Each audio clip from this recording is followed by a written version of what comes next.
the Monolith Film Podcast. I am your co-host, Lee Byrne. With me, as always, my esteemed co-host, Dante. You've been promoted from guest to co-host. Oh, yeah? Nicholas Gillum and Dante DePaganon, welcome back. Congratulations. It's a celebratory. I've been promoted at my dream job. Hey, there you go. We have to change the bios now. I have to get myself a Monolith profile photo, too. Hey, there you go. Yeah, true. Yep. Put it with my cat. We had it made 2 months ago. We were waiting for your best episode. We're back on Lynch for today. Yeah. Back in our Lynch deep dive. Would this be the second to last one today? Or are we doing Inland Empire and stuff after? I think I'd like to do Inland Empire. All right. This is middle then, not near the end. We're still into it then. Today we're doing Lost Highway. 1997, the year I was born. Me too. Oh. Yeah. I was one. A tormented jazz musician finds himself lost in an enigmatic story involving murder, surveillance. And I've never read a good summary for this movie. I don't think there is a good summary. Yeah. I think with Lynch movies that are really, really weird, like this one, mm-hmm. You can't write a description. That's good. No, you can't. Like, what's the description for Mulholland Drive? It's impossible to write one, you know? Mm-hmm. Hey, you'll have to tune in to find out. Yeah, tune in 2 weeks from now. Yeah. This movie starring my favorite space cowboy, Bill Pullman. There you go. From Spaceballs. Lone Star. He's in Spaceballs? What the fuck? That's so funny. He's the main character, dude. I didn't know. That's so funny. He plays Lone Star. I didn't recognize him. I don't know if I've ever seen Spaceballs in entirety. I just like really pieces, 20 minutes here, half an hour here. I've seen those. He's in Lake Placid too. There you go. That's also one of those shitty horror movies like Bigfoot versus zombies and stuff. You take that back. You take back shitty. You just got demoted again. Okay, sorry. Oh, he's in Brain Dead. Cool. That's fun. This I think is my favorite Lynch movie. This one. Oh yeah. For some reason, this is my second time watching it here. I did my own kind of retrospective a few years ago, going through them all, and I think I enjoy this one the most. I'm not sure why though, and now kind of doing some analysis on it, or we're probably going to get into it. But how was you guys feeling? Was this your first time watching this one? This was my first time. Yeah. First time as well. Yeah. What did you guys think off the bat? The little. Is it a 2-part story? A diptych story?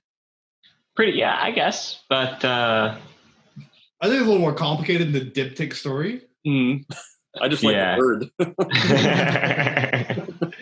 I liked it though. I liked it a lot. Yeah. Yeah, definitely more than Twin Peaks. But I haven't seen the show, you know. So yeah. I liked it too. But I don't know, more of a thinker.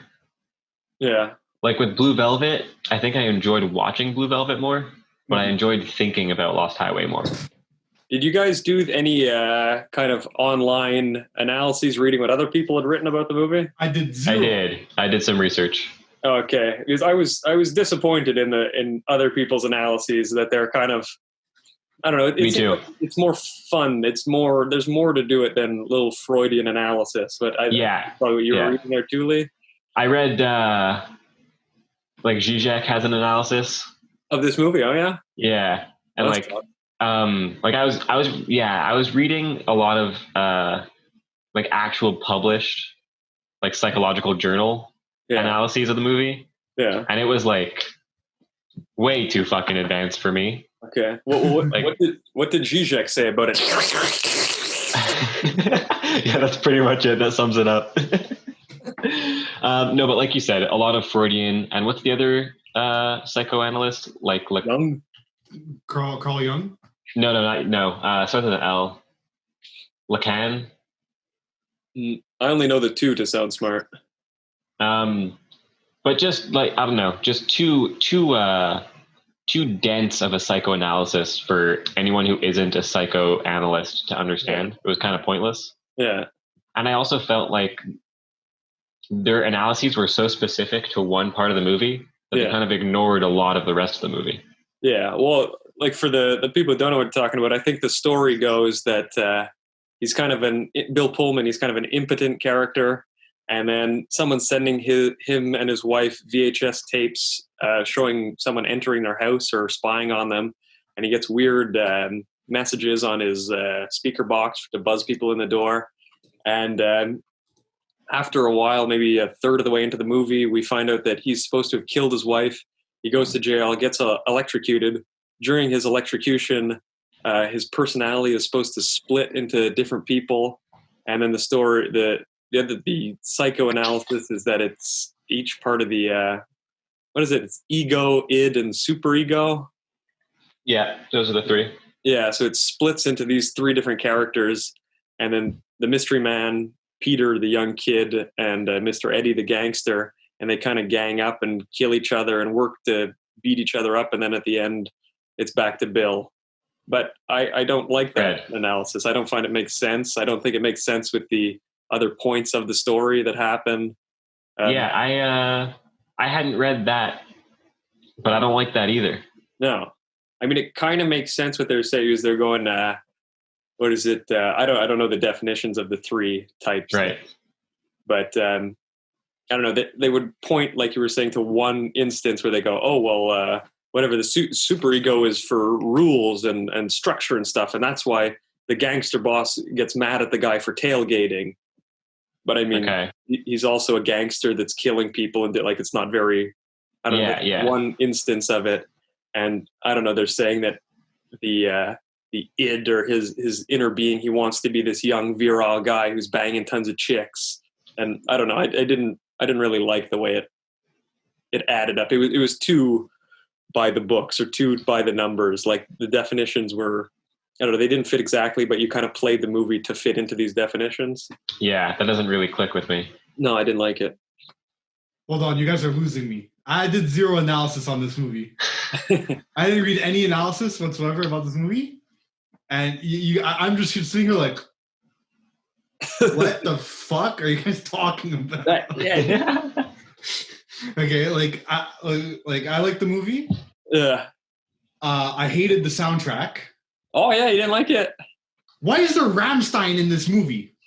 That's fun, no? Yeah, you know what? Actually, I'm with Dante. Really? I like the... Well, I wasn't crazy about it. It's funny. Like, I appreciate it because it's funny. Like, why the fuck is Rammstein in the movie? But it's also like, why is Rammstein in this movie? It brought me out of the immersion of the movie like so much. It was insane. It was like bad biology when the Rammstein fucking scene. I was like, what?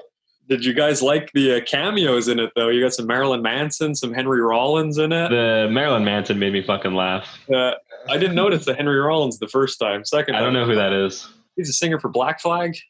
Yeah. Oh, okay. He was one of the guards. Yeah. Oh, is he? I didn't notice. I didn't catch that. I think he has 3 lines, maybe. He's fucking wild, bro. Who's Jack? His film starring Jack. It says the dog. There's a dog in this? I don't remember. Is that the monkey in his other movie? That's the monkey's name. I don't know. You think the monkey plays the dog? The girl in this movie, Patricia Arquette, she was Nicolas Cage's wife. Was she really?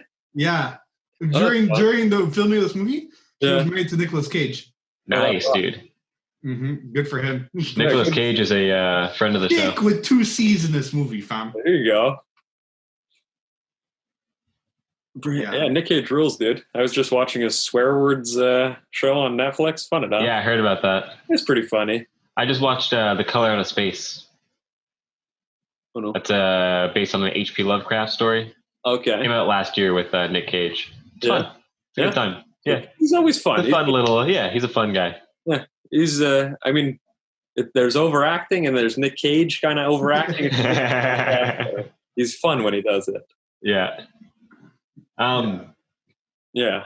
Back to Lost Highway. Can you guys repeat the Freudian analysis that you disagree with more clearly for me? Yeah, it was like he was supposed to be a kind of impotent guy. Then when he's getting electrocuted, his personality is supposed to split into 3 different people. And then like the second half of the movie would all be taking place in his head as he's dying. Okay. And it would be Mr. Eddie, the gangster guy, is one part of his personality. Pete, the kid, is another part of his personality. Which one is which? Fred is the main guy, the guy from Spaceballs, right? Fred would be which one? He's Fred. Yeah, but he's like... Fred is the man. Fred is the person who, and then he breaks down into Pete. Yeah, Mr. Eddie. Which is, Pete is the Pete's kid. The mechanic, yeah. Yeah. Yeah, Pete's the mechanic. Mr. Eddie is the gangster. Or what's his name? David Laurent? Right, exactly. Yeah. And the mystery man is his other personality. Okay. But see, that doesn't make sense because the mystery man is in the beginning too. Yeah, exactly. And at the beginning, you hear the cars go by as his character's running to the door and everything. Yeah. Like, as he goes to answer the door after he says, Dick Laurent is dead, you hear the cops drive away. And then at the end of the last scene, you see him tell himself that Dick Laurent is dead and the car drives by. But then, even if it was supposed to be like that, why would these 3 personalities, why would 2 of them gang up and want to kill Dick Laurent? Like, it doesn't, I don't know, why would your egos or why would your brains be fighting each other? I don't know. So Dick Laurent is the id, yeah? No, the gangster, Mr. Eddie, was the super ego, you said. Yeah, but I'm not sure about what's what. No, that's got to be wrong. Yeah, I think so too. Yeah. Mr. Eddie would be the id, right? Yeah, I think so. You guys mind telling me the definitions of the things too as we go by, just because I'm falling behind myself. The id is like the animalistic part of you, the primal part. Yeah. The ego is the self, and the super ego is like the super ego is like the morals. Yeah. Okay. Yeah. Because then the thing I read was that Eddie was the super ego, Mystery Man was the ego, and Pete was the id. Yeah, that's all mixed up for me. That doesn't make sense. Mixed up. That's the one I read. For me, Mr. Eddie would be the id. Yeah. The Mystery Man would be the ego, and Pete would be the super ego. Yeah, that makes sense to me. Or even the mystery man. But see, this is why this analysis makes no sense because it's kind of too jumbled. Like, there's nothing else in this movie that it's like you know, like, because like Nick, the ego is like, it's like the ego is meant to suppress the id a bit. Okay. And like kind of like it's to acquire what the id wants, but in a more realistic way. Yeah. Like to say it, so to speak, right? So like, you know, Mr. Laurent is all crazy and shit. He's really id, you know? Yeah. Mm-hmm. But the mystery man gets shit done like better, you know, without a mess, you know? True. Yeah. I know what you mean. And Pete is like the innocent guy, right? Yeah. So he'd be like the super ego, you know, but like he's not even that innocent, you know, he killed a guy, right? Yeah. Right. Yeah. Like the fucking guy has a pane of glass going from the front of his face all the way to like the middle, bro. Like, yeah, that's a good fucking scene. Pretty fun. That's a great scene, you know. But like that I don't know. I feel like that's too much of a basic analysis for a Lynch movie, I find. Yeah, it doesn't fill the boxes. And like the justifications for using that analysis is like 3 seconds out of a 2-hour movie. Right. Yeah. Yeah. So I don't like that analysis, and I usually simplify the ego and the super ego as like, there it is. In like cartoons, you know, when you have like the devil on one shoulder and the angel on the other shoulder. Yeah. The ego is the person. The super ego is the angel. Yeah. The id is the devil. Okay. That's a super simplistic way of thinking about it. Yeah. Yeah. But they're all evil. None of these characters are morally right. Yeah. Well, except for like Fred, maybe, you know? Maybe. Yeah. Well, Fred's just kind of he wants to get laid, I think. He's kind of a dickhead, though. Yeah. Lone Star.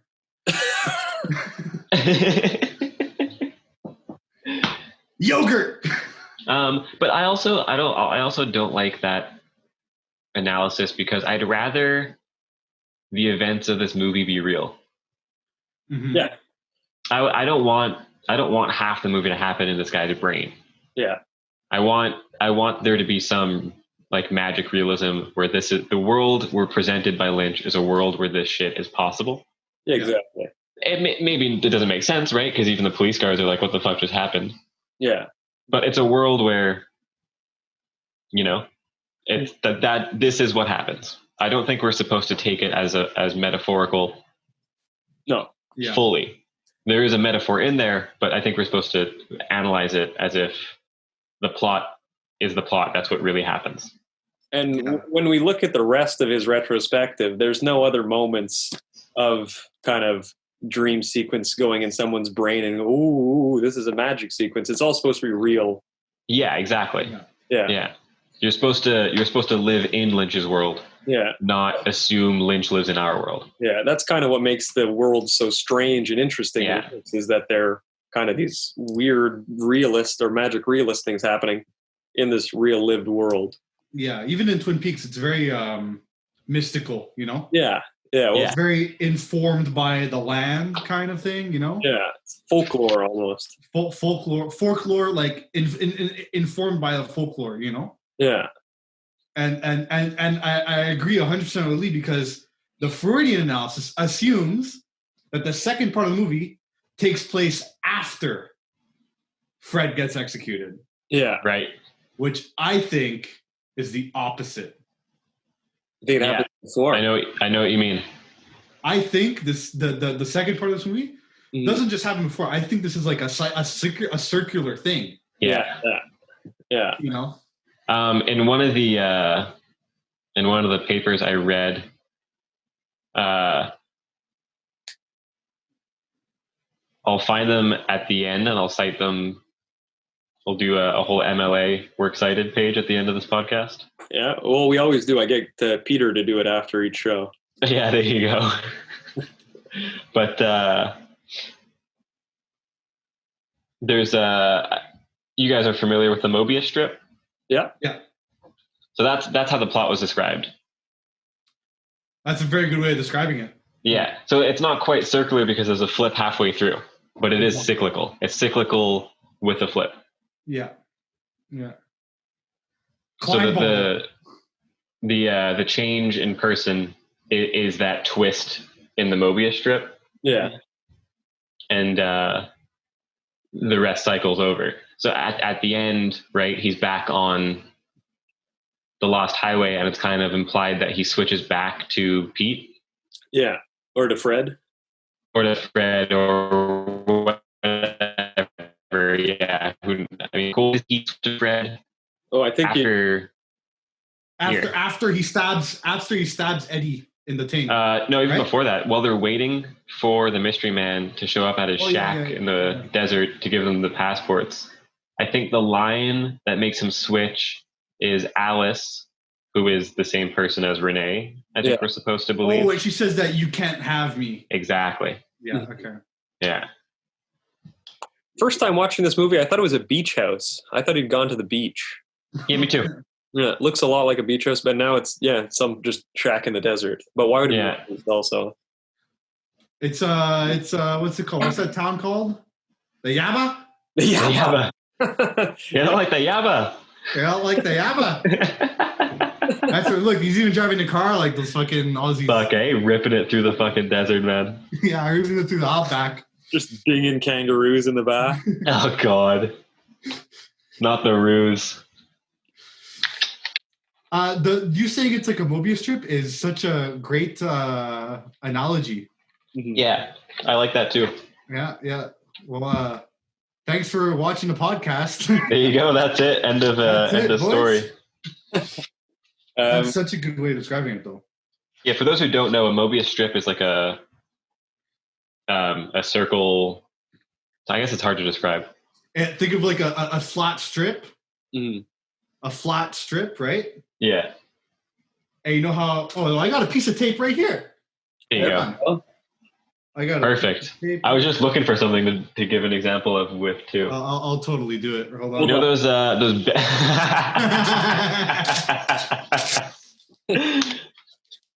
you know those bendy rulers everyone had in elementary school and shit? Yeah. I was looking for one of those. Yeah, there you go. Okay, here we go. So, instead of making a circle like the normal way, Right. Don't collapse it on yourself. So for the viewers, you know how you can make a circle like this? It's like a normal circle. A Mobius strip is that you do one half twist in the middle. That's it. There you go. So if you pick one surface and run through, eventually you'll end up on the other surface. Yeah, it has one side. Yeah, exactly. It has one side, and that's basically it. And it's very interesting. Like if you have an ant, it's always an ant. That's the analogy. Yeah. You have an ant walking on it, you'll end up on the opposite side of it. Yeah. All the time, right? Mm. And that's a Mobius strip. Oh, A 3D Mobius strip is a Klein bottle. Nice. Hashtag number file. Brady Haran, where you at? Hey, sponsored by Numberphile. But yeah, that's how the plot was described to me in that essay, and it was quite fitting, I found. Mm-hmm. Mm-hmm. Well, much more so than the Freudian analysis. Yeah, because it is definitely cyclical, but there's that change, right? So you're always there's one side, because Fred and Pete are the same person, but it's not quite the same. Yeah. Well, to bring it back to a 2-year-old podcast we did was the Tropical Malady is the same kind of plot where the main character becomes a tiger in the second half of the movie. Yeah. And then it turns into like a metaphor world the second half, but it's the same kind of thing. True, eh? I didn't make that connection, but that's true. Mm. Similar enough, at least. Yeah.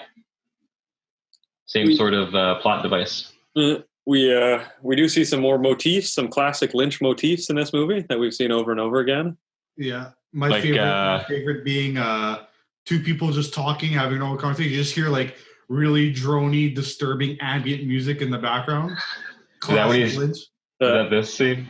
No, it's the scene. The one that I really caught it in this was when Fred's talking to his wife, and they're just when she first gets the first tape cassette, the first cassette, yeah, like right here, yeah, right there.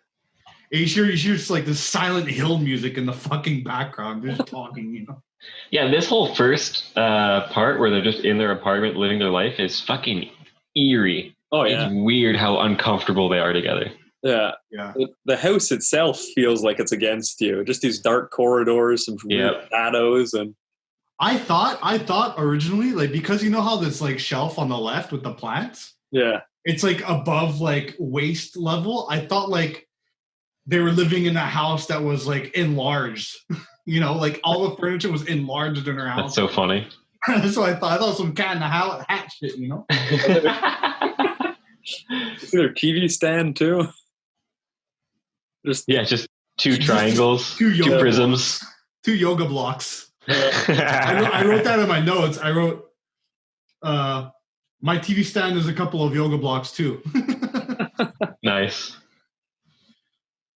That sound design fun though. Like the other conversation we were pointing out at the party with the mystery man. Yes. It's just nice party ambience, and then cuts to nothing, and then back to party ambience. Yeah, I thought that was fun. And we get those loud sound effects on like the fireplace and things like that. That's fuck is this guy creepy, eh? Yeah, sorry? he's got a lot of powder on him. He's fucking creepy. Yeah. Fucking walking corpse of a man. Mm-hmm. You know what would have been fucking crazy here? The craziest thing. So you know how like we get these like flashes of red curtains? Yeah. Out in my mind, I'm like Twin Peaks, you know? Yeah. So it would have been fucking crazy if the Mysteries Man spoke backwards. You know? Oh, that would have been wild. Can we talk about this fucker's mustache too? Oh, I love it, dude. That rules. Oh, no way, dude. I can't stand it. It was just eating out a butthole before, got a little left over. It's just a pencil thin, just fucking right above his lip, dude. I can't stand it. Oh, he's supposed to be a pornographer. Yeah, I guess it makes sense. Looks the part. Yeah, he certainly does. Buttons down to his belly button on it. Oh, you know what I was pissed about? Netflix only has French subtitles for this thing. Noticed that too. Why? I don't know. So I couldn't watch it with subtitles. That bothered me.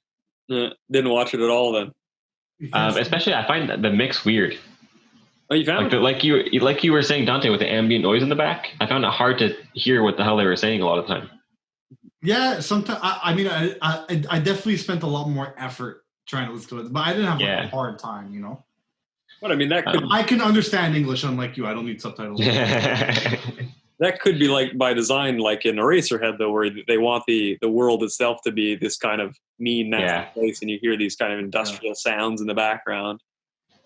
True, that could be it. I also wrote a note that we're renovating and painting my living room right now. Yeah. So there are no curtains, and we have a big like bay window type thing. Yeah.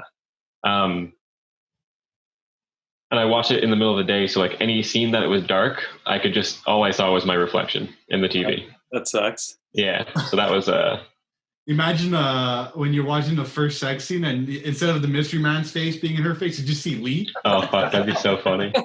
You're just nodding, bobbing your head. Yeah. I'm the mystery man. Who's the boss? When there you go. Hey, that was some good scrubbing to find that, Lee. That was. Hey, I knew where it was, man. I knew. I know, dude.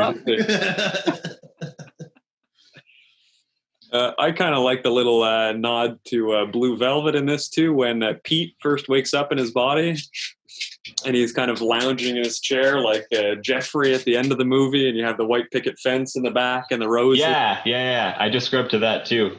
That's almost the same scene. Or the same, yeah, there you go. And it's the same camera movement too, I believe, where the crane comes down and then goes to the side of him. Or the opposite, I guess. Oh, no, it was on top of him, then it went down. And then to the side it's the same camera movement that we see at the end of Blue Velvet too, once the plot is resolved though. But this is the beginning, I guess. Yeah. The beginning of the story. Mm-hmm. Yeah, I noticed that too, and I even took note of the in my notes of the white picket fence. But kind of enclosed in a brick wall. That's definitely there for a reason. Yeah. You know? Well, with Lynch, that's there for a fucking reason, the white picket fence and the brick wall. Yeah. Is it exactly. Do you guys think that it's just the kind of to get you into the idea that, oh, this is the suburban world that's supposed to be nice, and then we're going to get into the underbelly of suburbia again? Or do you think it's more of a tie-in with his other movies, like we're seeing with the other kind of motifs that we see? I don't consider it suburbia. This movie takes place in LA. Yeah, but the kind of neighborhood they're in, you see the kind of houses, their little. Yeah, this guy's definitely in the suburbs. He's got a fucking yard. Oh, but like people in Compton have yards too with white picket fences. You know. Yeah. He's got a brick wall there. It's like, why do you need a picket fence if there's a brick wall there? Just use that wall as a fence. Yeah, that's the joke. I don't get it either. It's got like a little tree on the other side. Like, who owns that tree? Yeah, that's so Jack the dog doesn't pee on the garden. Oh yeah, you're right. That is the dog, eh? Probably. Do we see Jack the dog? Yeah, he's coming up right here. I bet that's David Lynch's real dog too. You think? It must be to get a credit. You think David Lynch is that unoriginal that he names his Jack Russell Jack? Well, I mean, that's the same Jack. It looks like the same Jack Russell. I don't think it's that he's that unoriginal. I think it's just he's a meme lord, bro. Yeah, that is pretty funny. Same kind of dog that we see in Blue Velvet too. I have another note here of some bad filming stuff that happened in this movie. Some mistakes. All right. Well, let's go. Are you gonna tell David Lynch that he made a mistake? Well, maybe it was a cameraman error or something. Okay. But this one, I'm not sure it's a mistake. My girlfriend noticed it and told me, and this is double checking now. Okay. The first scene, the pillowcases are black, and later they're white, satin. Oh, well, they could do laundry. We don't see the scene where they do. Maybe that means something, Nick. You ever thought of that? It could be. All right, let's find these infamous pillowcases. Infamous. So maybe in the banging scene, here we're seeing they're black, I believe. Or are they shadowed white? Oh, yeah, we have to scrub over the boobies there for a second. Okay, that's the black. They look black. Yeah. And then later on, here you go. They're definitely black here. Yeah. So we're getting a few hints that the room is supposed to have black pillowcases, and then later on we see them white somewhere in here. Wait, go back. I think it's when the detectives are done. Oh? Yeah, it might be when the detectives are in the guy's room and they go, "Is this the only bedroom? You don't have another bedroom?"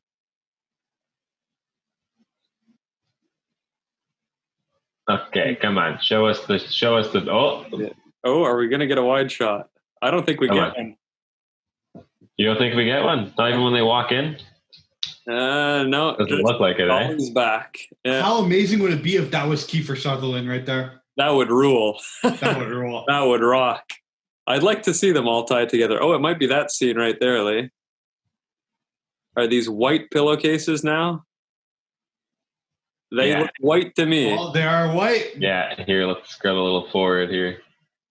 Where is it? Come on. Yeah, They There we are got they're white. pillowcases. So I don't know. Maybe they changed the sheets, but okay. Anyways, the camera mistake I saw though was the first moment where we see Patricia Arquette as Alice. Yeah, as Alice when she's getting out of the car and it's slow motion in the garage. Yeah. The shutter speed of the slow-mo camera is off, and we see the flashing of the lights.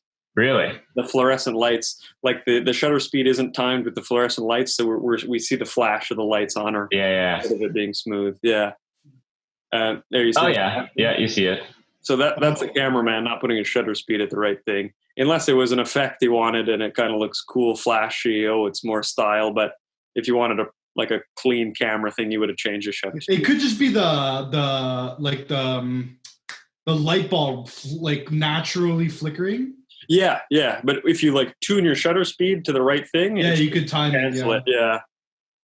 Because 100% they need a really bright light for that, Yeah, and those are my two things that I saw only. So fun enough. Okay. Also, I think it's Richard Pryor's last time he was on screen ever. I think was in this movie. Oh yeah, I think so. I'm not sure. I think he died right after. Who? That's he plays the boss, the mechanic. Yeah. Oh, okay. I think it might be his last time on screen here. I don't remember exactly. Awesome. Well, I'm looking it up. So, I don't even see his name in the credits. Yeah, that is in fact his last time on the movie. Yeah, last time on screen. Okay. Final film role. That's a good last movie.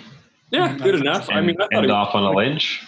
Yeah, good enough. It's not a comedy movie or anything, but good enough. And my last note here says that fade to whites are usually dorky, but here they kind of work. Do you guys notice the fades to white?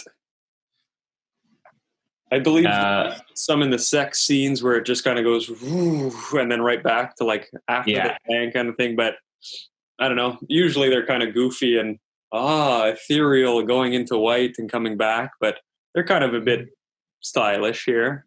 Yeah. Yeah, because there's a decent amount of it works with the when he changes. Yeah. And the Lost Highway stuff. There's a lot of flooding white lights. Yeah. Well, I guess that shutter speed thing with the slow-mo camera, that could be the kind of, is she supposed to be a new character in a new body kind of thing, or the same character in a new body? And we see that same kind of flashing stuff happening when the lightning is switching their characters. Mm-hmm. That's it. I feel like it would be way more in the apparent. Yeah. Yeah.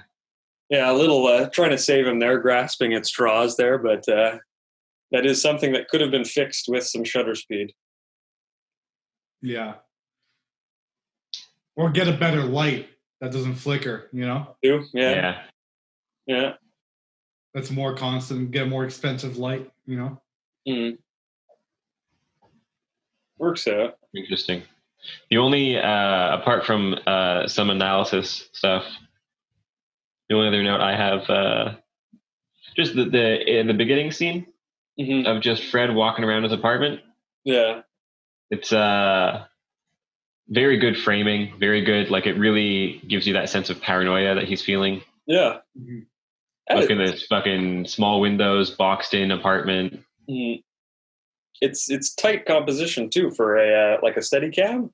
Yeah. It's nice and holds you there, holds it in the frame, keep that framing. Apart from that, the only line I wrote down was when Fred says when they're talking about he asked them, "Do you guys have a video camera here?" When the detectives are talking to him. Yeah. And she says that he hates video cameras. Yeah, and he says, "I like to remember things my own way." Yeah. I wrote that down. I was like, "That's probably going to be important." Yeah.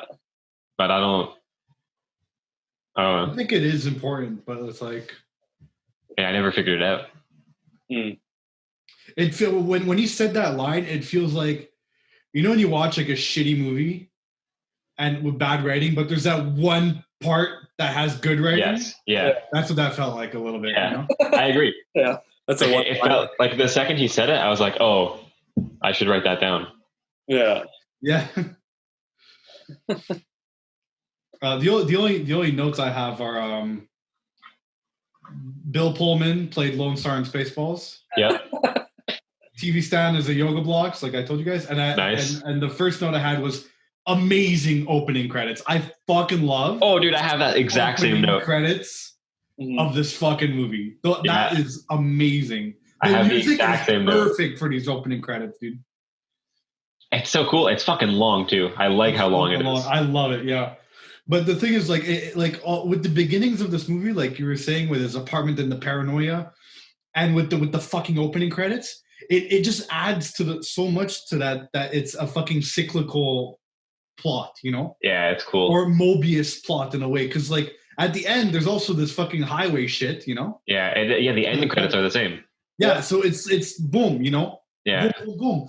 And then when you start the movie, he's in his apartment looking around like someone's gonna fucking shoot him, sniper shot him through the fucking windows, Mm-hmm. Also, before he runs away. Yeah, I dig it. Yeah, that's my take on this movie. I love the music, especially, is what makes these opening credits so good. It's fast paced, just like it's like almost like the BPM of the music is following the yellow lines on the fucking highway, That's another Lynch motif we kind of see often, is those POV highway shots. Yeah, I noticed it right away. Yeah, I think Wild at Heart, we see that, and in Blue Velvet too. Yes, yeah. Got some Concordia art projects on the wall. You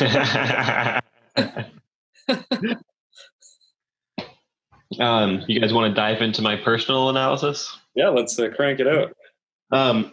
Granted, this is after doing some reading, so this wasn't my thoughts fresh were pretty much that was cool.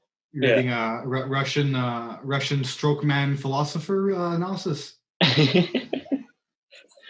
Okay, the first thing I wrote was that the plot is a Mobius strip, right? Instead of just regularly cyclical.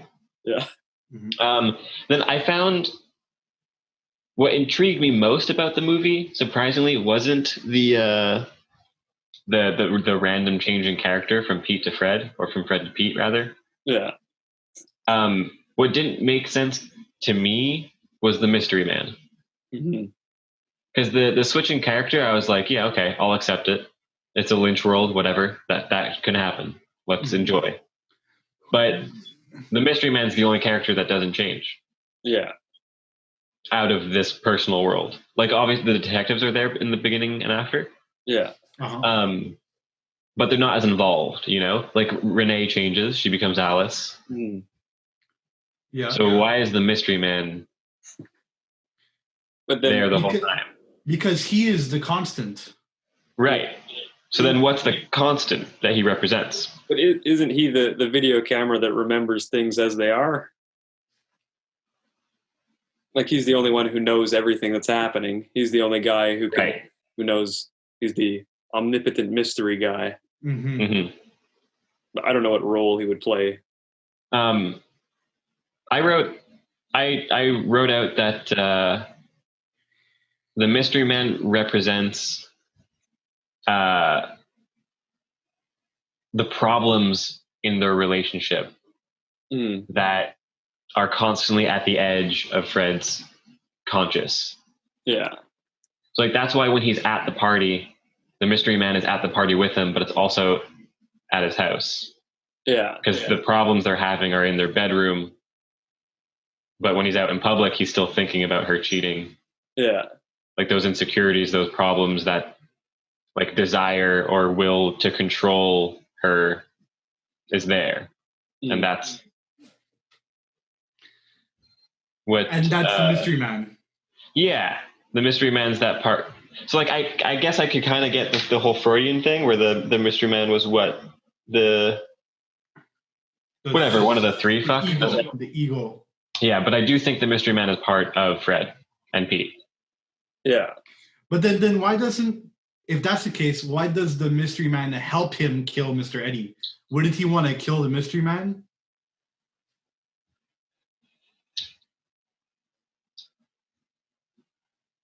Okay, let's work this out, eh? Do you feel me? No, I know what you mean. Yeah, because I don't think because the mystery man I don't think is a good character. I think he's an evil character. Yeah, well, he's like the trickster kind of character. Right, exactly. He's fucking. I think he's like a neutral character. Oh yeah, like chaotic neutral kind of thing. Okay. I found him quite malicious. Mm-hmm. He's provoking Fred. Because he helps in the end, you know? Well, I mean, helping someone commit murder is hardly helping. I mean, but this is a mystical world. Like, I don't know what things happen, you know? But I feel like he helps him in the end. But I feel like he was antagonizing and provoking, but not like provoking in order to hurt you, kind of provoking you to make you, push you to your true truths, you know? Okay. And what you really want, kind of thing, you know? Yeah. So, like, maybe Mr. Eddie represents something, and the mystery man something more subconscious that is pushing Fred to actually get rid of Eddie, you know? By provoking him, by doing all these crazy things, like in a very mysterious, kind of elusive, kind of like manipulation to get Fred to a better place by killing Mr. Eddie, you know? But is he in a better place after killing him? Well, I don't know. The movie ends after that, you know? I think the movie ends, but I feel like it restarts. Yeah, restarts. Kind of. Yeah. That's it. It restarts in a way that's a bad thing. He's still stuck in limbo then if it restarts. He's still stuck. Yeah. Well, then right?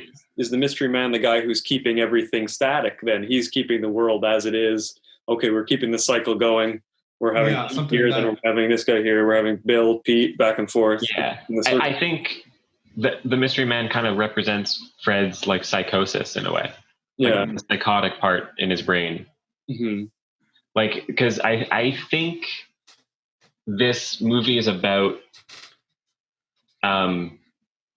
control,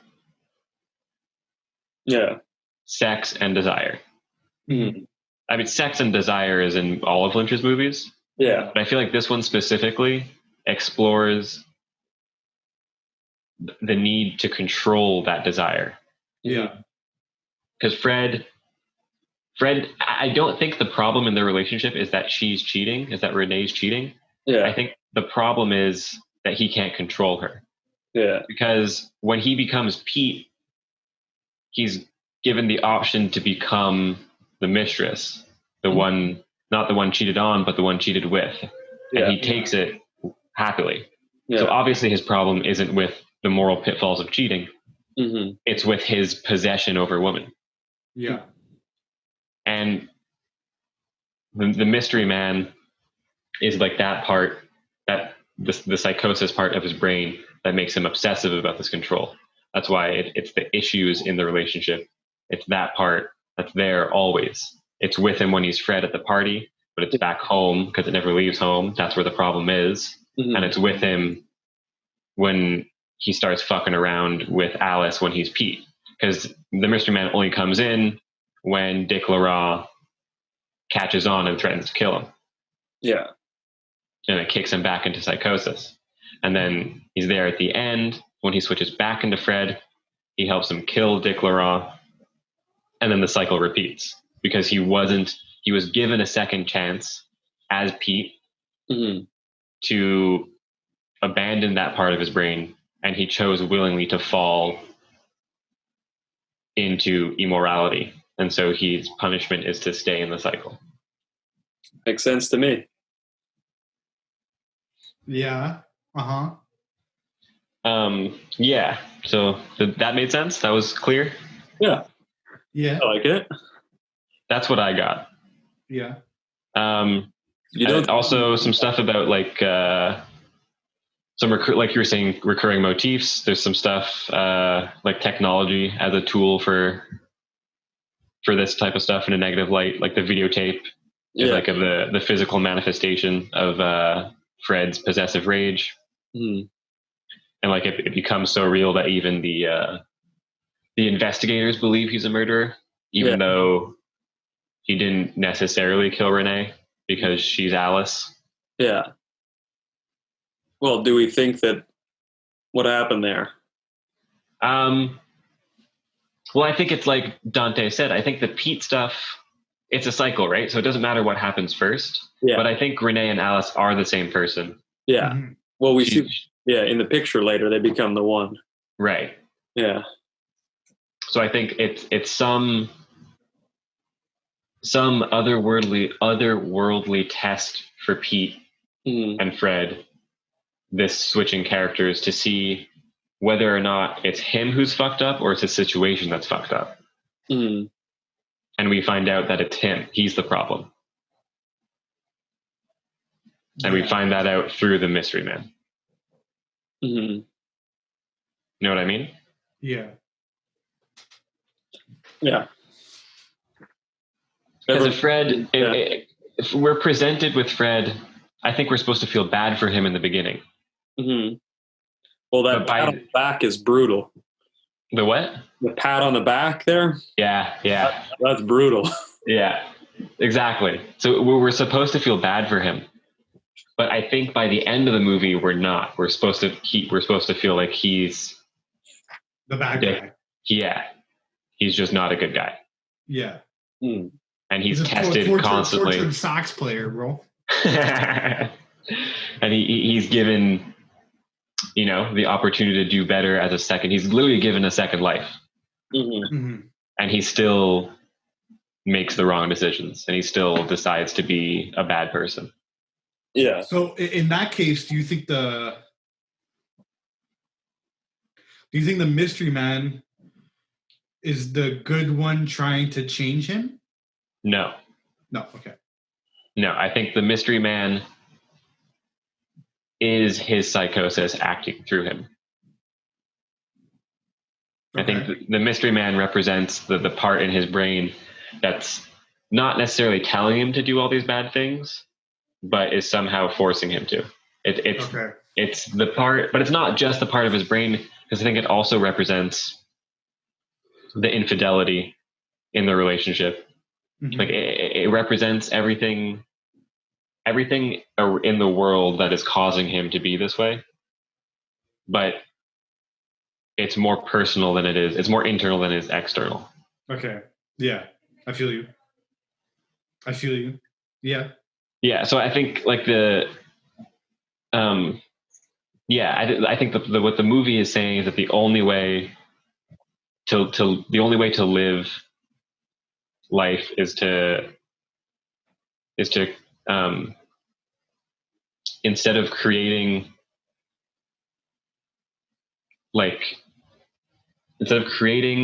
these worlds where you can control everything, which is what he tries to do when he becomes Pete. He tries to create a world where he inhabits a world where he has the opportunity to control everything, to control Alice, to run away, to kill people and get away with it. So I think what the movie is saying is that instead of trying to create a world where you can control everything, you need to create a world where you can just simply overcome the things that are uncontrollable. And in the context of the movie, those factors that the protagonist is trying to control are the factors of desire and sex and love and whatever. That's fair enough. I don't really have a better analysis, so yeah, that's pretty good. I thought of this movie like the thing is when people watch movies, like especially the Lynch movies, they try to overanalyze it, Yeah. Like, this is about something, and like it's Freudian, and it's Carl Jung, dream sequences, all this other crap. But for me, when I was watching this, I just watched it as if it were just a story, just a story in Lynch's world. Yeah. I think I genuinely think that's how you're supposed to watch Lynch's movies. Yeah. That's why I don't like the analysis that says it's all a dream or it's all in his head. Yeah. Like, no, this is the world we're in. This is real. Yeah. Yeah. I think it's real, but I don't think there's like some sort of crazy deeper meaning that Lynch is trying to get off to. Like, okay. I think the one you propose is good because it's not like super overanalyzing. It still makes sense. Yeah. The plot, like it's like thematic, more. Yeah. More than some academic shit. And it's just like what you said. Your analysis. That's just what happened. It's not like Yeah. That's just what happened, right? And I'm not even saying that Lynch wrote that into the movie. That's just how I interpreted it. That's just because that's the great thing about Lynch is that his movies are like dreams, both visually and in the way that you can interpret them however you want. Yeah, that's what makes him such a great director. That's what makes him such a good artist. Some people will look at these paintings in the background, they'll analyze them like crazy. It's like, oh, it means something. I don't think they mean shit. No, I agree. I think we're just having this movie just like a window into like this world, Yeah. And this is just an event that has happened in this world. And it's interesting and it's cool. And it's a plot, that's pretty much it. It's like when you watch Lord of the Rings, that's an event that's happened in Middle Earth and it's an important one, Right. And you're watching it. That's what happened in that world. I feel like this is like that too. This is an event that happened in this world, and it's a really interesting one, and it's a good story. Yeah. And it does have like meaning to it, and it's very original. But I'm not gonna like if someone's gonna tell me that it's like it's super Freudian and they're gonna analyze every little part of it. Mm-hmm. I think people tend to do that with Lynch movies way too often. Instead of just experiencing it as if it were an event in the world. Yeah, I agree. Yeah, I definitely wholeheartedly agree, especially because Lynch isn't some fucking academic. Mm-hmm. He's not, like I'm sure he's a smart guy and I'm sure he's well read. Yeah.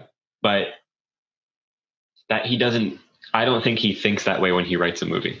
Fuck no. He's not like one of those film studies students, Exactly. Yeah. He makes movies based off the heart, he just makes a movie. He's not he's not gonna be like, oh, I'm gonna make it like this, I'm gonna make it, he just makes it, I'm sure he probably fucking has a dream journal and then he dreams something and that's a cool dream and then he fucking makes a movie. Yeah. I think we might have talked about it before, but I think in an interview or something, he said the way he comes up with ideas is that he'll have an idea about something and he'll write it down and go, oh, that's a fun little idea. And once he has about 10 ideas, he'll try and put them together somehow. Yeah. And then that's how the story is built. He said he does a lot of transcendental meditation. Yeah. To like to visualize a lot of the movies. Mm-hmm. But he also said when he storyboards, I think he said he'll storyboard before he writes a script. Okay. And usually he'll do exactly that. He'll get an idea for a scene that would look cool. Yeah. He'll storyboard it. Then when he has a handful of scenes, he'll work from there. He'll try and connect them somehow. Mm-hmm. Pretty well the 180-degree opposite of the Herzog retrospective that we're doing. Yeah. Kind of fun seeing them back to back like that. Yeah, it is. It's and it's crazy too because of how they're both very influential directors in their own way. Yeah. And I guess similar enough, kind of Herzog might be a bit more art housey, but they're interesting enough movies. Yeah. Like the thing is like with Lynch, it's like all of his stuff is very personal, Mm-hmm. Yeah. Or at least it's very informed by his personal experiences. Yes. Yeah. He's not making stuff informed by like academic shit. No, exactly. Yeah. He's not going to make a movie about Sagat-Nova, whatever his name is, That's it. Like his he didn't read fucking some Freudian text and that was his inspiration to make this. Like he didn't read about the id, the ego, and the superego. Yeah. His inspiration is definitely life experience and his own dreams and thoughts. For sure. 100%. Yeah. Yeah. And when you're, inspired in that way and you're making a movie with that in mind, it's fun to analyze it academically. Mm-hmm. But, you have to accept that, you're falling into a trap by doing it. Yeah. And that every kind of analysis that you give is equal with every other kind of analysis. Like, right. No one's justified than anyone else when it's something personal that you can relate to or come up with your own cues. Mm-hmm. The last note I have is about the title, Lost Highway. Yeah. Because I like to... I think titles, people overlook titles in analysis a lot. It's part of the experience of the movie.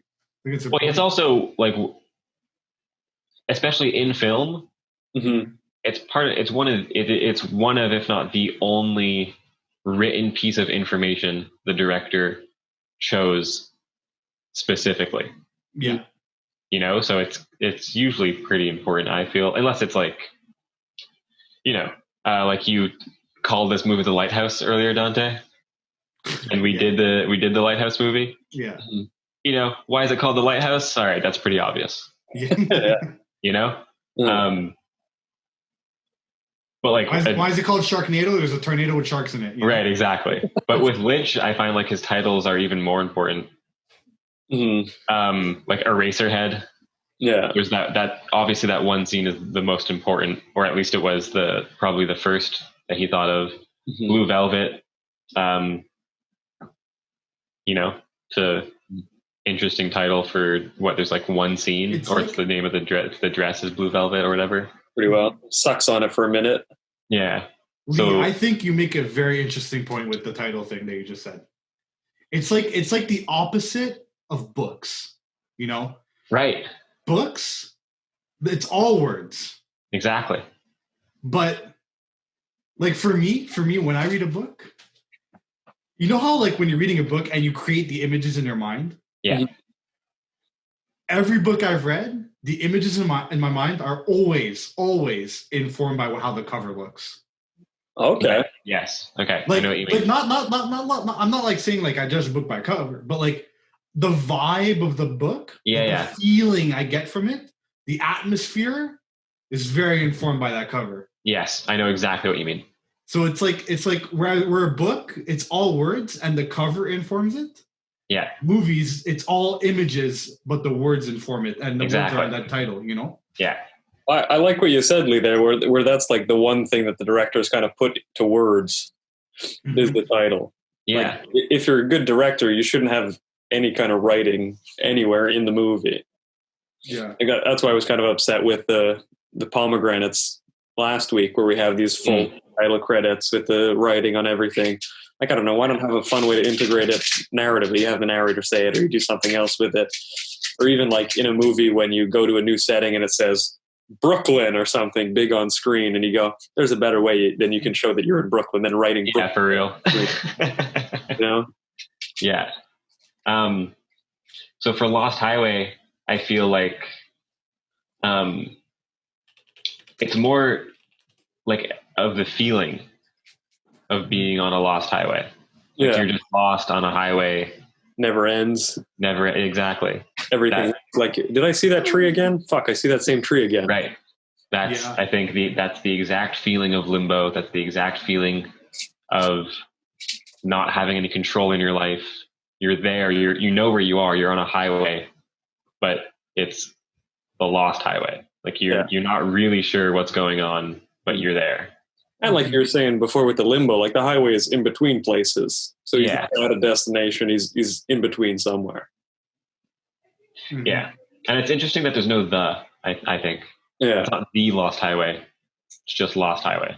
Mm-hmm. Yeah. How do you guys feel about thes in titles? I think they make it funnier. Okay. Yeah. I think it depends.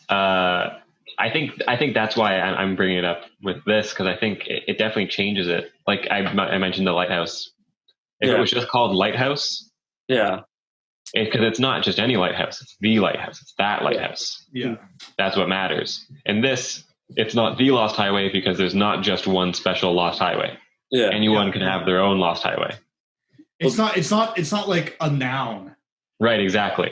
It's an abstract. It's a feeling. It's an abstract thing. It's like I'm going to go on a bit of a tangent, but I've actually thought about this a lot. So there's like I watch a lot of food shit on YouTube. Okay. Like gastronomic stuff. Yeah, like mukbangs. No, not mukbangs. I mean like chefy stuff, like recipes. Yeah, okay. Stuff like that. And my biggest pet peeve is when they have the blank show, the burger show, the pizza show, the whatever show. You know, it pisses me off because it's like you're saying they're the only show that does burgers. Because when you say the burger show, it's like indicative that's like, oh, the burger show, that burger show kind of thing, you know? Yeah. But it's like, who the fuck cares? You know, come up with an original name. You know, like the you know, I'm sure you guys seen Hot Ones before. Yeah. Some people call it the hot sauce show or the chicken wing show. Yeah. But they actually have a good name for it. Hot Ones. Come on. Yeah, for real. The hot sauce show is pretty funny though. Yeah. So when I see like the pizza show, I just think you have a shitty way. Like you don't know how to name your show, and you just pick the pizza show. You know. I hate names like that. I think we might have to change the podcast to the hot sauce show now. The Monolith show. Yeah, exactly. Favorite shot. Yes, what is it? It was tough for me. Me too. Yeah, tough one, eh? Yeah, very tough one. Who wants to go first? I don't mind. Gonna laugh. Yeah, I was finding they're kind of the camera's moving through the space, and then it's almost sequences of shots rather than standalone shots. Mm-hmm. You'd get this kind of steady cam that moves through the space, and then we'd get the back and forth between the characters with the shallow lenses. And like the only kind of one that I could think that stood out is like it's an interesting single shot. It's not even that interesting though. It's at 45:15 when he's in prison. Just standing against the wall, just like this. I don't know. It's fun enough. That's what I'd marked down, but it's just because it's something that stands alone rather than as part of a sequence. Well, did you jot down your favorite sequence? Because we could do that too. Yeah, I mean, favorite sequence. That's the thing. It's tough for me too because they're all fun. I like the beginning of the movie where you're kind of like you were saying, Lee. You're in this house and it just feels like you're locked in this house, no windows, so tight. And those scenes themselves, even in the club when he's playing it back home, there's all this anxiety. You don't know what's going on. Is his wife cheating on him? What's going on? So that as a whole is fun. Yeah. And then you get the stuff with Pete when he's driving around cool with his leather jacket and everything and in the garage. That's fun too. You know, you got, what's his name? Richard Pryor's there. I mean, it's a fun sequence. And you got Buddy with the teeth. I forget his name now. The dad. Yeah, who is that guy? I recognize him. I forget his name. He's Lethal Weapon. Yeah, Gary Busey. Yes, that's it. Lethal Weapon. Yeah, and I mean that's fun too. And then you're tied up in this mystery too. Then you have Marilyn Manson's part at the end, and you have that party where they're you have the porno on the wall in the back, and like that's a cool shot in itself with the kind of I think you scrubbed by it before. It's got the porno playing and kind of just a shot of the living room. Yeah. I mean, that's a fun shot too. And that whole sequence is fun. You go, oh, and now it's a break-in kind of movie. Now we're kind of doing some heisty stuff. And then at the end, you're back in this kind of surreal mystery or this magic realist kind of mystery. What's going on with the mystery man in the desert and everything. Like the chunks are almost too big to enjoy. Yeah, I know what you mean. So I'm going to pick that shot at 45:15 just because I find it standalone. But I guess that apartment or that house shot in the living room with the porno playing is a close second too. Okay, cool. There's more color, but this is kind of just it feels like a Lynch shot. It looks like the living room in Blue Velvet where it's just kind of flat and nothing. Yeah. But I see how it can be a boring shot. Dante, what about you? My favorite shot is the opening credits. Nice. Hell yeah. I fucking love it. Like, oh, I don't know what to say. I don't know. But it's because of the music. The music really makes this shot really good. You know. Do you think we're allowed to play a bit of the music if we talk over it? Because it is fun. I don't know. That's a good question. Maybe if it's quiet, a little bit of quiet, we might get blocked in France. Let's. If you play like 5 seconds of it, you should be fine, no? Yeah. Maybe. Can you guys hear that? No. No, you can't hear any of this? No, I'm not hearing anything. Oh, really? It's fucking loud on my end. All right. Well, you want to hum it, Lee?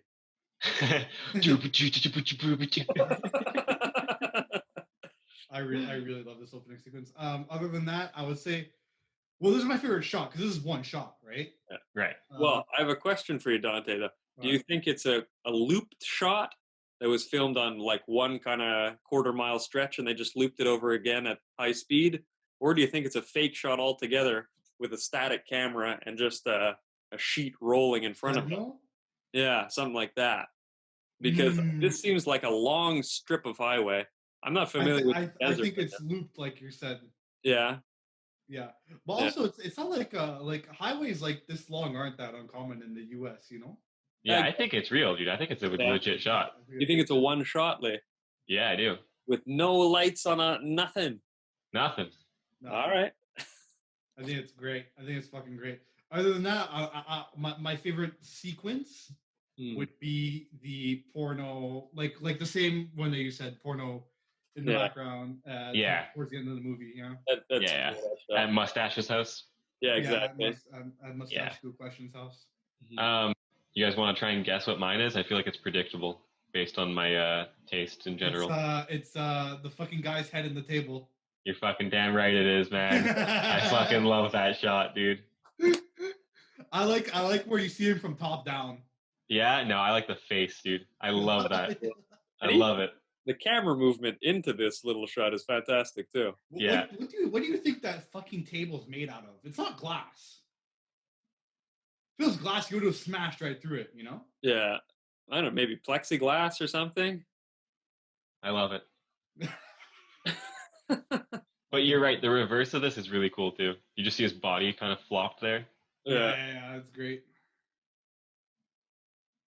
Yeah, right there. You just skipped over it. Yeah. Oh yeah. Just this butt out. Yeah. I don't know how much. There it is. There you go. Oh, he's got little silk undies on. It's fine. Hey, good for Nick Cage, right? Yeah. They got divorced a couple of years later. Do you guys? I was actually thinking of this. Do you guys think this is Lynch's answer to Pulp Fiction? To what? To Pulp Fiction. I got Pulp Fiction vibes from this movie a lot. Oh yeah, the second half more so. Yeah. Yeah, totally the second half. Yeah, that's interesting. I never thought of that. Well, that's something to think about. What year did Pulp Fiction come out? 94. 91? No. 94. 94, yeah. Mm-hmm. Yeah, I think it was 94. 94.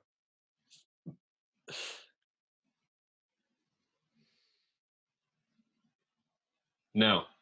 Okay. No, I don't know. I don't think.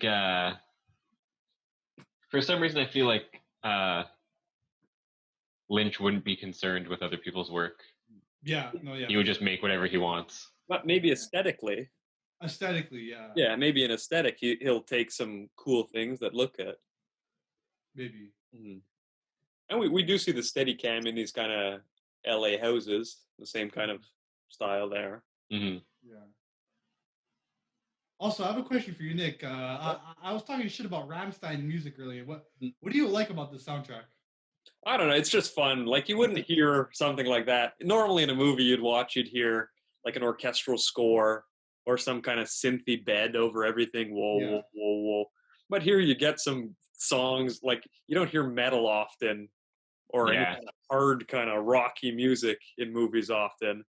And German industrial metal. Yeah, exactly. It's fun to kind of hear this kind of atonal jazz saxophone at the beginning, then you have Rammstein at the end and Marilyn Manson. You go, oh, it's all over the place, but it's fun, you know. Like I'm just trying to think of why is Rammstein in this movie? Like did Rammstein did David Lynch meet like the singer of Rammstein in a bar one day and says, do you want to do music for my new movie Lost Highway? Yeah, sure. And they became like friends or something, you know. I liked it in Wild at Heart.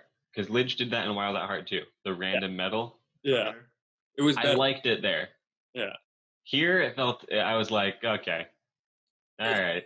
It is fun. When he's in the hotel at the end about to kill or kidnapping what's his name? Mr. Eddie. And you have the power chord riffs coming in. Yeah. That's just fun.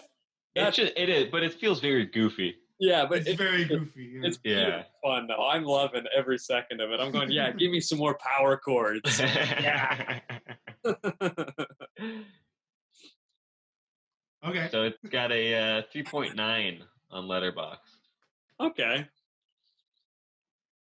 Cool. With the highest rating being 4 stars. Let's start with some stinkers. Oh yeah. Are we going to think that it's the usual kind of comments for a Lynch movie? I think so. Just it's going to be a lot of this doesn't make sense. Yeah. Good soundtrack though. First comment. Hey. Look here, Toilet Duke. More character swapping. Toilet Duke. What is that referring to?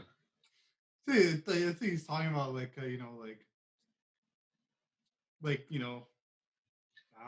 well, isn't there Twin Peaks, Laura Palmer, Twin Peaks, the fucking dad, Killer Bob and shit. They're always swapping. That's true. Okay. And stuff. Because isn't there character swapping in Mulholland Drive too? There's some ghosty business in it. Yeah, like isn't the blonde girl and the brunette the same person? That's a very weighted question there, Lee. Okay, I haven't seen it, so I don't know. I haven't seen the movie yet. In 2 weeks, we're gonna get into it. Yeah, but okay. Lazy fraud. David Lynch is a lazy fraud, says Philly Cash. Yeah, I'm not sure what the fraudulent part. Bro, this man has a Star Wars picture. Like, get the fuck out of my face. Star Wars sucks. Philly Cash. Well, Memento's pretty good though. I mean, okay. Those 3 movies that I thought Shaun of the Dead's one of my favorite movies of all time. How can you like Memento and not like Lost Highway? I'm not sure. Yeah, they're pretty similar. Yeah, well, non-linear kind of business. Yeah. Mm-hmm. Loop-de-loop, Mobius strip. You gave Bridget Jones The Edge of Reason 4 stars, though, and Bridget Jones's Baby 2.5 stars. The opposite of what I would rate it. What's the opposite of 2.5 stars? 2.5 stars. I don't know. That was quite an unnecessary experience. Whatever. Blah blah blah blah blah blah blah blah blah blah. Too long. This one's not bad, eh? Just the worst, most grueling experience watching this. Watched with someone into Lynch is why I soldiered on mutely without criticism. Maybe I hoped to get to some understanding behind the jagged disconnect between the world's godlike reverence for Lynch and my own opinion of his stuff, which hardly could be any lower. Gave Wild at Heart a tentative, distracted whirl after this, and mostly had to look away or purposefully distract myself. I will keep trying to broaden my stance. Eraserhead is still on the list. David Foster Wallace's long piece on being on the set of Lost Highway and overall opinions of Lynch and his work has been pretty hilarious, astute, and maybe just the piece of thinking I needed to read to approach his work more openly. Whoa, he was on. David Foster Wallace was on set of Lost Highway. Yeah, he was the bandana assistant. He was putting bandanas on it. Now I need to read up on what David Foster Wallace has to say about Lynch. Yeah, I respect David Foster Wallace's opinion. What he says. Yeah, this isn't even a criticism of the movie. It's a criticism of Lynch in general. Yeah, and it's the different taste in movies, I guess. I mean, what's this Dylan O'Malley Kewell? Let's find out what this Irishman. Oh, he likes Alphaville and Stalker. Alphaville rocks. Mm-hmm. Yeah, those are some good movies. I don't know Love Streams. I'm not familiar with Alphaville. Alphaville's fucking good. That was on my original list, I think, for the podcast. The name does sound familiar. Oh, it's a Godard. Yeah. Okay. It's fun, though. This is future noir. Yeah. Well, Godard is one of those names that... That's a film studies name. Yeah, exactly. But it's not like it's a film studies name that's like actually good, you know? Well, what is it? Contempt and Alphaville. You mind scrolling down a bit, Lee? Yeah, I mean the rest are all a bit, smart for no reason. Yeah. But those two are very good. Contempt fucking is so beautiful. Yeah, I've heard mostly about Contempt, I think. Yeah.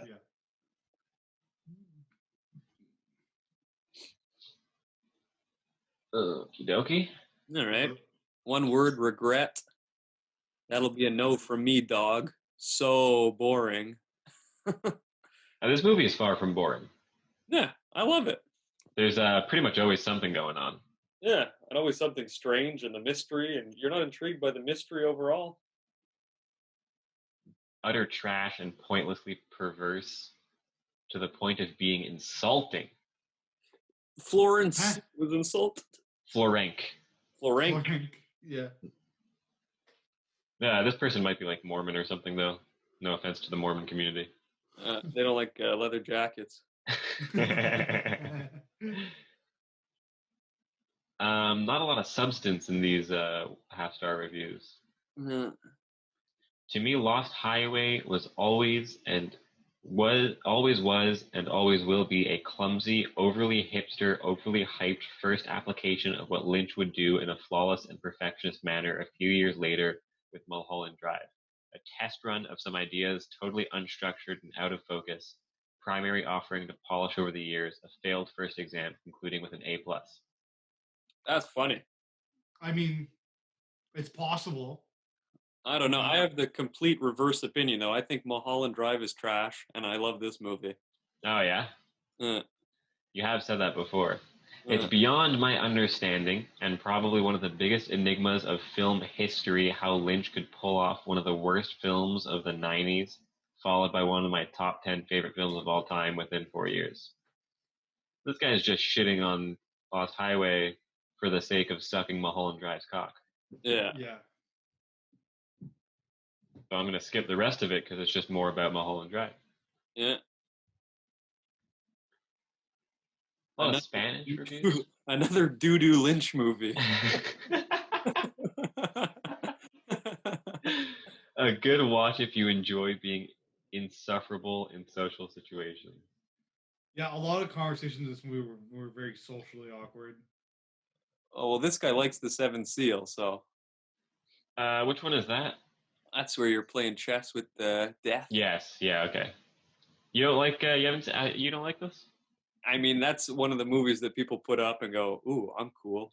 Yeah. I haven't seen it, but this is like, and yeah, in my head, I've heard a lot about Ingmar Bergman, but the Seventh Seal specifically is like. Well, that one right there, Cries and Whispers rules. The red one, yeah, that one. Yeah. I've heard good things about Wild Strawberries, actually. Wild Strawberries is the movie we see on a lot of favorites of Letterboxd people that we think are pretentious. Yeah. I don't know if you guys noticed that, but yeah, well, I find Seventh Seal is like the most referenced for sure. film by film students in film projects, I find. Somewhere around there, yeah. You know what I mean? Yeah. All right.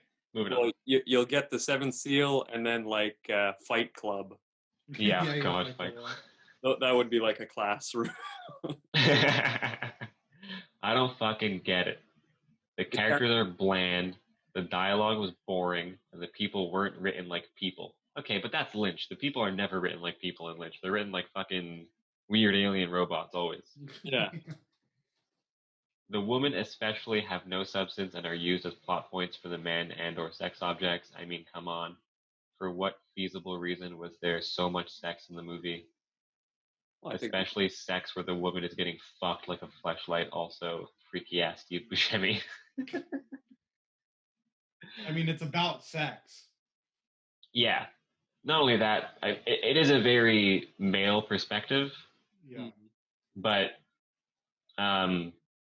it's a male perspective, so deal with it. I don't know.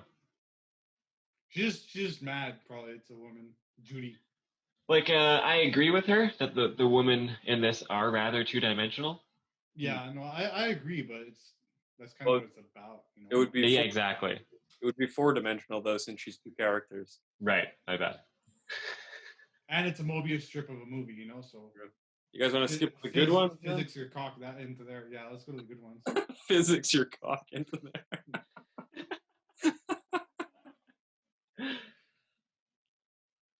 Ja. Ah. What does it mean? Who cares? David Lynch snapped. Likes his name, Holy Mountainist. Oh, there you go. This picture. Dick Laurent is dead.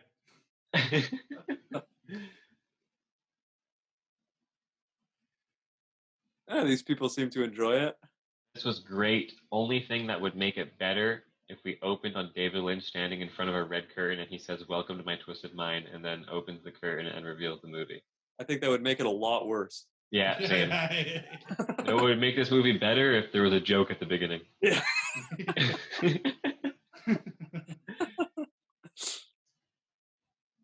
David Lynch has always been a director I've loved, but this just blew me away. A strange, nightmarish dream about, okay, redundant? A nightmarish wrong. dream? About identity and God. You really just have to experience this for yourself. Okay, I wish you went a little bit more into detail here because I don't know where that God shit's coming from.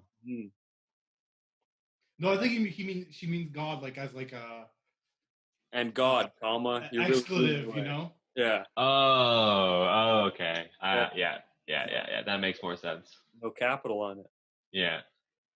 G-D. This movie scares the shit out of me. All right, good for you. Yeah, this guy's good for you. This guy's a fucking dork.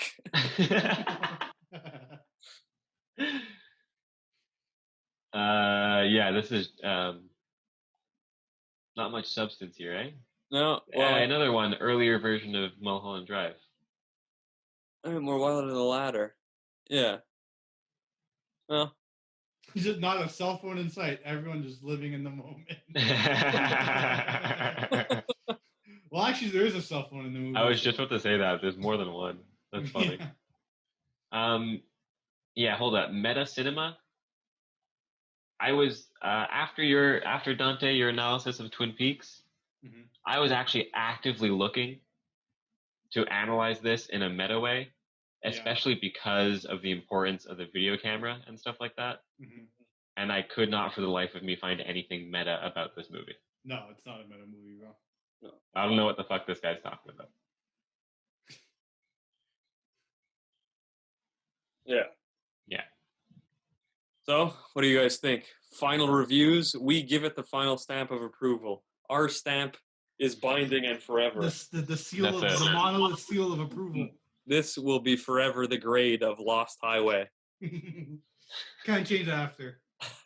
Dante, please, what do you feel? I give Lost Highway a 8 out of 10. Very nice. I think this is a great movie.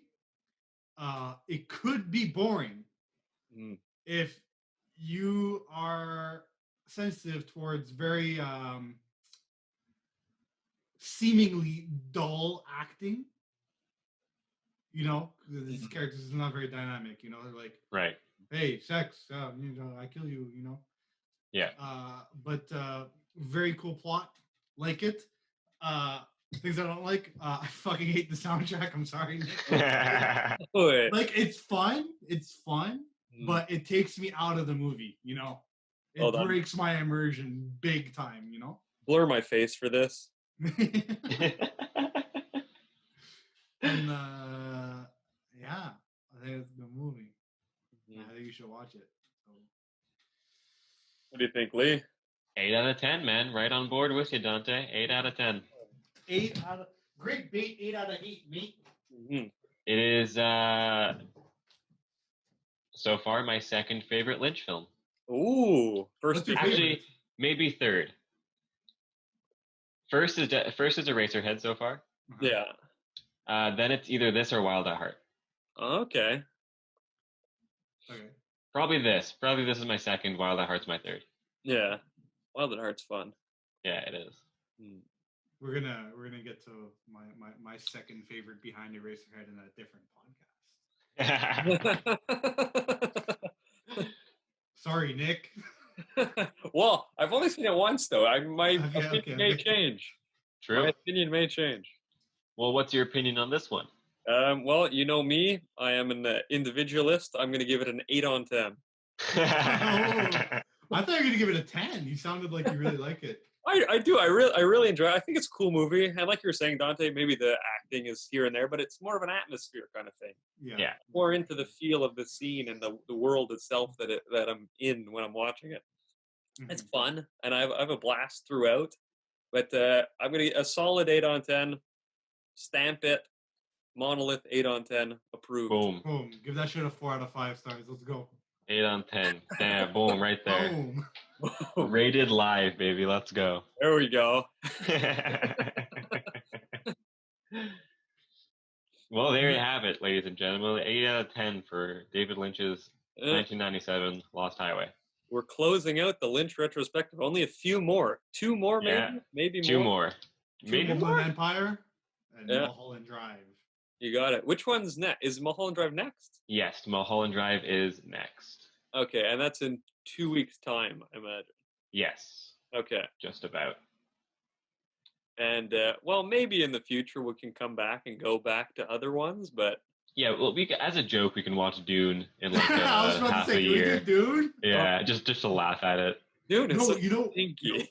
You know what? We do Dune when the Villeneuve comes out. Yeah. Yeah.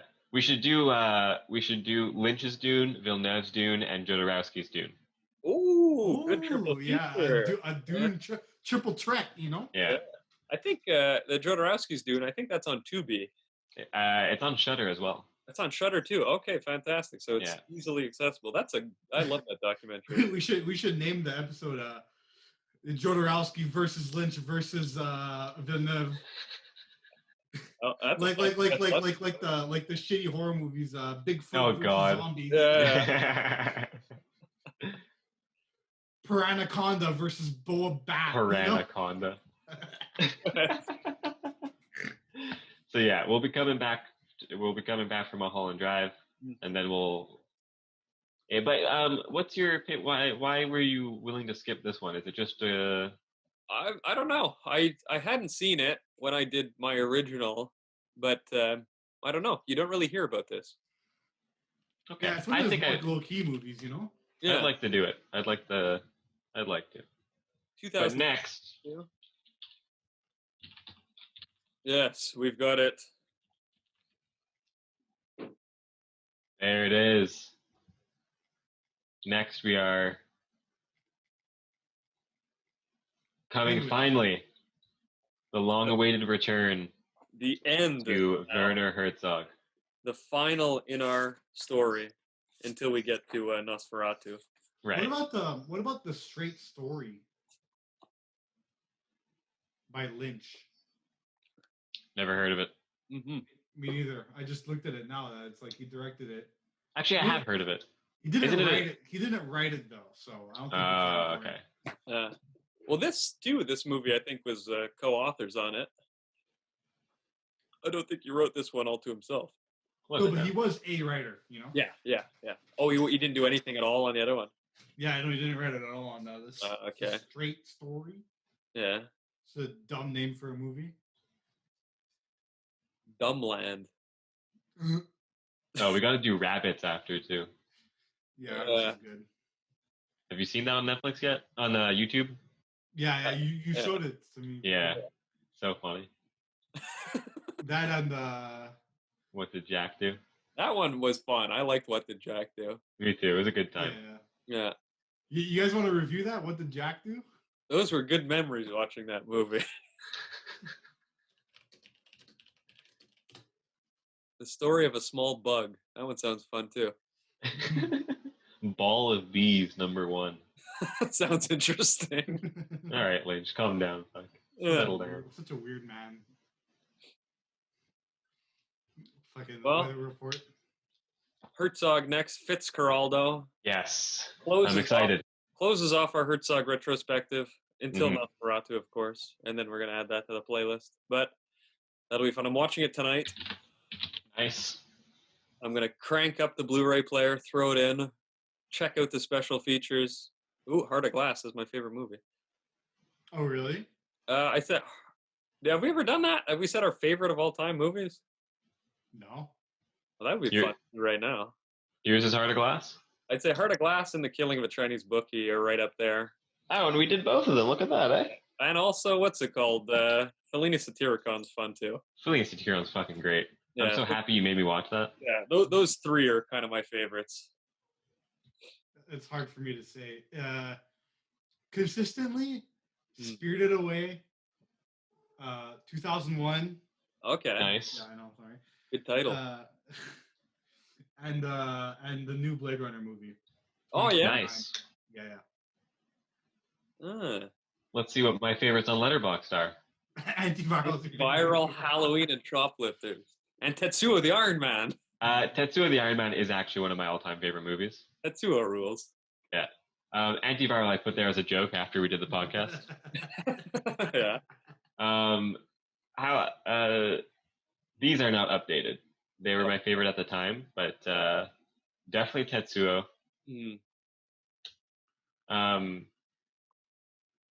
I don't know though. That's like all I got pretty much. Oh, and Shaun of the Dead is up there for me. Nice. Fucking love that shit. Oh, Mello, hi. Mello, don't fucking knock down the camera. Okay. A good end to the I don't know. My favorite movies, they change all the fucking time. Yeah, same. I don't think I have an all-time, except for Tetsuo the Iron Man. Tetsuo is fun. Well, me it'd probably be Spirited Away. Nice. Oh, there you go. I don't even know. Oh, you knocked down a light bulb. Fuck no. All right. Well, on that note, tune in for the end of Herzog next week. The conclusion of Herzog. Thanks for listening, everybody. Catch us everywhere, like usual. There you go. To all my Malaysian folk, what's up?